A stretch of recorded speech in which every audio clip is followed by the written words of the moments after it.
Today I thought I would list off my top 5 books that I want to read over the summer.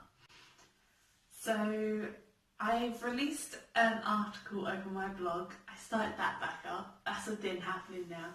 So that's linked down there, and that lists my top 10. But I thought I would shorten this down to 5. Sort of like 5 of the most anticipated ones that I want to read over the summer. These are not all released over the summer, and they're like, some of them are quite old and some of them are quite new. So yeah, let's get started on my top 5 reads for the summer.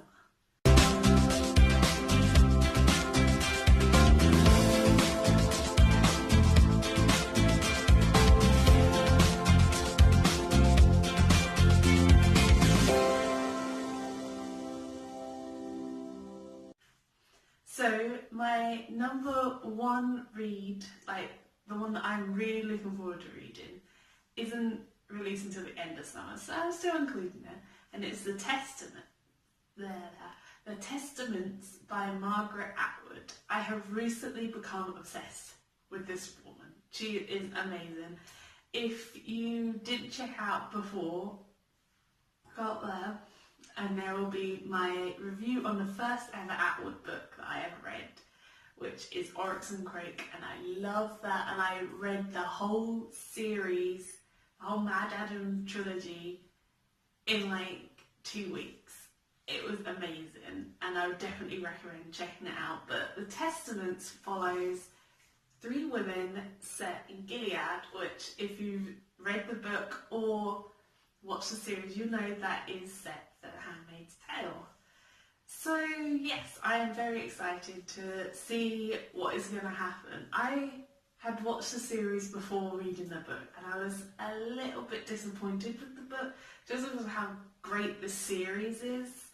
I think the series kind of got spot on with what they had in the book, but I wanted more from the book, and I was left disappointed that there wasn't as much detail as what the series has given this world. So I'm hoping that Testaments will give more into it. Be a bit more interesting, a bit more exciting than what we've been given already. Number 2 is The Flat Share by Beth O'Leary, I think. Yes, this is a fairly new one. It came out in April. From what I can gather of it, it has these 2 characters, a male and a female, and they both live in this flat, and they even share the same bed, but they've never met each other. One works during the day and so only lives in the flat in the evenings, when the other works during the evenings and only lives in the flat during the day. So they never met each other, but they're basically sharing the same space, and they only communicate with each other through post-it notes, and that's kind of the only information they get about each other. So these little notes that they leave one another. I think it's a love story. I think that's basically what the premise is of it. This has got quite a few hypes, and there's a lot of reviews out there already, so I kind of want to get on the hype a bit and see what it's about.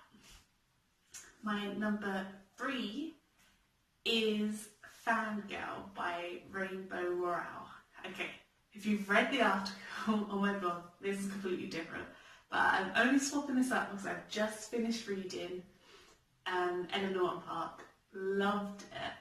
So yeah, Eleanor and Park was on my top 10 list, and I'm switching it out now because I've read it, so I want Fangirl on by Rainbow Royale. I think this came out maybe a few years ago, and I don't really know much about it.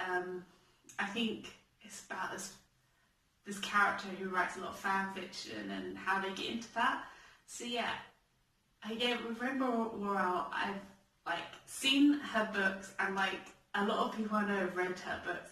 I just never got around to reading them, and yeah, I was really surprised, and I really enjoyed Eleanor and Park, so I'm very much looking forward to reading some more of her novels as well. My number 4 is You. I can't quite remember the name of the author, but it follows, well, it's what the Netflix series You is based off. and I loved that series so much. It's so gritty and unconventional and so different. So yeah, I'm really excited to read what the book is about, like what the TV series is based from. I want to see if Joe comes across as sinister as he did in the Netflix series. I want to know if Becca is still... Yeah, I just want to see how well it's conveyed, and I hope to get into it. I looked at the second book as well, and the second book sounds quite interesting too. So yeah, that is on my top 5. And finally, number 5. This one's a bit of a downer. Like, I mean, You's quite dark, and I suppose the Testament is quite dark. This is going like darker. It is The Tattooist of Auschwitz. I wanted to read this so much last year, and I just never picked it up and I never read it. But yeah, it always intrigued me, and I think it's such a, like, everyone needs to know about what actually happened during the Holocaust and in Auschwitz, and I think it's such an important story to tell and to read. So it's something I really want to immerse myself in, and I only just discovered that there's a second one coming out, and the second one sounds really cool as well, so I kind of want to read the first one before I go into the second book.